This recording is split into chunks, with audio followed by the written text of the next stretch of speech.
Hello friend, अस्सलाम वालेकुम। My name Adil. दोस्तों, इस वीडियो में आपको बताने वाला हूँ इस ऐप को अपने मोबाइल में इंस्टॉल करने के बारे में। तो मैंने आपको पुरानी वाली वीडियो में बता दिया था। इस वीडियो में मैं आपको बताऊँगा अपने मोबाइल को आप विंडो एचपी में कैसे यूज़ करें। इस ऐप को अपने मोबाइल में इंस्टॉल करने के बाद आपको अपने मोबाइल में विंडो एचपी कैसे यूज़ करनी है, इसमें क्या क्या आपको सेटिंग मिल जाएगी। आपको अपने मोबाइल में इसे इंस्टॉल करने के बाद आपको यहाँ से ओपन कर लेना है।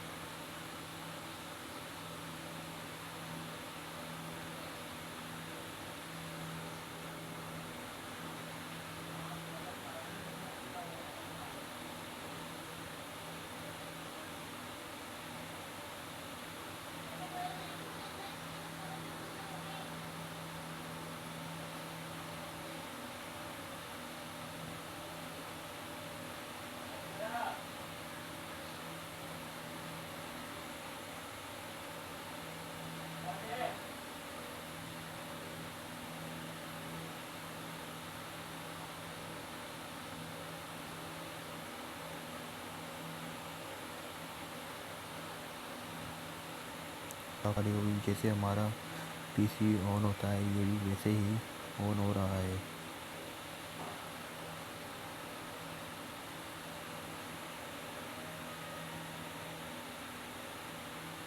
ये आपको नज़र आ रही होगी विंडो एचपी।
दोस्तों, इस ऐप को जिसने भी बनाया है सही नहीं बनाया है, या मेरा मोबाइल में सपोर्ट नहीं हो रही है, तो मैं आपको किसी और मोबाइल में या किसी और ऐप के बारे में बता दूंगा।